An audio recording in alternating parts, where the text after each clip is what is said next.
Pare, tuhog ka lang ng tuhog. Kaya natin bayaran yan. Kaya pala, kilala mo ba si Jigo Tanig? Hindi pare. Kumpare ko yun pare. Tuhugin mo lang. Manong, bayad namin oh. Salamat.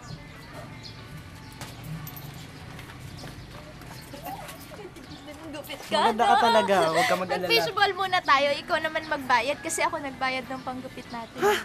Wala nga akong pera, di ba? Baka nga hindi ako makapag-aral ngayong pasukan kasi nga wala akong pang-enroll. Si tatay ay nag-end of contract sa trabaho niya kasi tapos na yung building na ginagawa nila. Kaya kailangan lahat ng pera ko naka-budget. Pilita Corrales ka na talaga, no? Oo, Flor. Kawawa. Alam mo bang naglakad lang ako para makita ka kasi nga nagtitipid ako. Pero huwag kang mag-alala. Wala man akong yaman sa mundo. Isa lang ang mabibigay ko sa'yo. Magandang lahi. Ano? Ay! Yung pagmamahal. Tingnan mo nga, oh. Hindi na nga ako kumakain. Ang hirap kaya ng may financial crisis. Oo na, sige na ako na magbabayad. Talaga? Mm-mm. Manong, 50 pesos nga na fishball. Ay, nako. Stress drillon talaga yan, ano? Nangangayayot ka na. Pero okay lang, cute ka pa din. Mag-summer job ka kaya? Saan naman meron? Ito, oh. Ay, oo nga, no. Tingin ka. Teka, titignan ko. Pwede ba ako dito? Eh, then mag-inquire ka para malaman mo kung qualified ka. Nga ano. Teka, pipicture ako lang at kukontakin ko mamaya. Yan, tama yan. I-check mo muna kung totoo yan at baka mamaya scam or bogus lang yan. Ay nako, good luck. May the force be with you.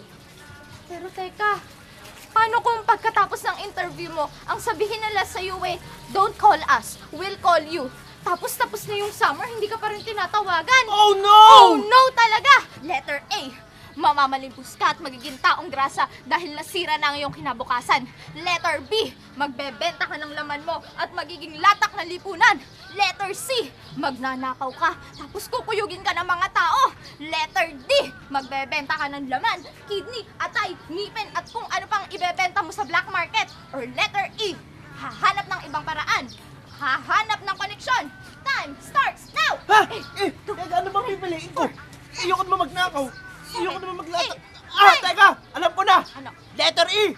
Is that your final answer? Absolutely! Maghahanap ng ibang paraan. Gagamit ng koneksyon. Pinapangako ko sa'yo. Unang sweldo ko, kakain tayo sa Fortune. Porsigido ka, no? Sino ba yung connection mo? Basahin mo, interested applicants will be interviewed by Tanig Ultimate Factory Owner, Mr. Jico Tanig. Swerte! Ninong ko yun eh! Ha?